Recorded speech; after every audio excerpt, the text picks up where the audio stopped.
ناس كتير جدا ويمكن انا من ضمنهم احيانا، بل يمكن دايما مش احيانا، بنحس بان في ضغط نفسي او ضغط عصبي، وبنحس ان الضغط ده ما بيخلصش اطلاقا. يا ترى ايه السبب وايه الطرق اللي احنا ممكن نطلع بيها من الضغط ده؟ صدقوني الحاجات دي مجربة فعلا عن تجربة شخصية، ومع الوقت ابتدت تجيب نتيجة. قدامك حوالي 5 نصائح لو مشيت بيهم باستمرار هتلاقي موضوع الضغط ده ابتدى يمشي من عليك، بل على العكس الضغط ده هيتحول عندك لطاقة إيجابية وهينعكس على حياتك كلها. أول حاجة هي التفكير الإيجابي.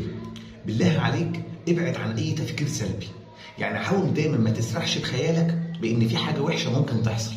لو حبيت تسرح بخيالك اسرح في أي حاجة حلوة ممكن تحصل، حتى لو كانت من وجهة نظرك مستحيلة برضه اسرح فيها على اعتبار ان هي حلوه، لان ده على الاقل بينعكس عليك انعكاس داخلي بشكل كويس وبيخليك الى حد ما تشعر بالامان. رقم 2، الصحبه الحلوه.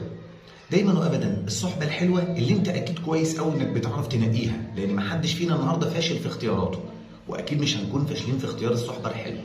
دور على ناس تقعد معاهم تكون مواضيعهم حلوه، تكون مواضيعهم هادفه، تكون مواضيعهم على الاقل بتبسطك. لو انت شايف ان نوع المواضيع دي بيبسطك وبيخرجك من مود وحش وبيدخلك في مود كويس، كمل معاهم مفيش مشاكل، لان دي اكيد صحبه هتساعدك انك تتخلص من الضغط اللي عليك.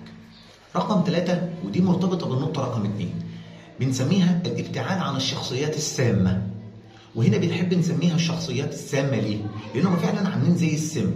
الناس اللي دايما قعدتك معاهم تبكتك، يعني بمعنى اصح تخليك تكره الدنيا واللي فيها، تقلقك من اللي جاي، ما يتكلموش غير على المشاكل اللي حصلت والمشاكل اللي بتحصل والمشاكل اللي لسه هتحصل، وانت اصلا مضغوط فانت عاوز تطلع من الضغط اللي انت فيه. فصدقني الناس دول كافيين بانهم يغيروا مودك خالص بس للأسوأ، فعشان كده حاول تبعد عنهم.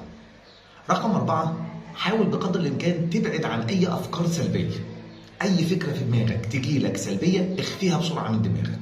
دايما وابدا فكر في النقطه الاحسن باستمرار، لان الفكر السلبي حتى لو ما حصلش فده كفيل انه يكرهك في نفسك، وبمعنى اصح بيعود عليك بانطباع مش لذيذ. النقطه الخامسه والاخيره، ودي تستحسن يا تبدا بيها يومك قوي يا تنهي بيها يومك قوي، وهي ممارسه الرياضه. وبعض الناس بتفتكر ان ممارسه الرياضه ان لازم اروح مثلا العب كوره او مثلا سباحه، او لا مش شرط. ممكن تكون ممارسه الرياضه دي حاجه عندك في البيت. ممكن انت مثلا تشتري اوزان خفيفه كده تحب تحرك جسمك بيهم باستمرار. ممكن تعمل لك مثلا كام تمرين كده قبل ما تنام او بعد ما تقوم من النوم، يستحسن بعد ما تقوم من النوم بالتحديد، لان جسمك هنا بيبقى محتاج نشاط. صدقني الحاجات دي بتفرق معاك جدا في المستقبل وبتحسسك الى حد ما بالامان والراحه النفسيه.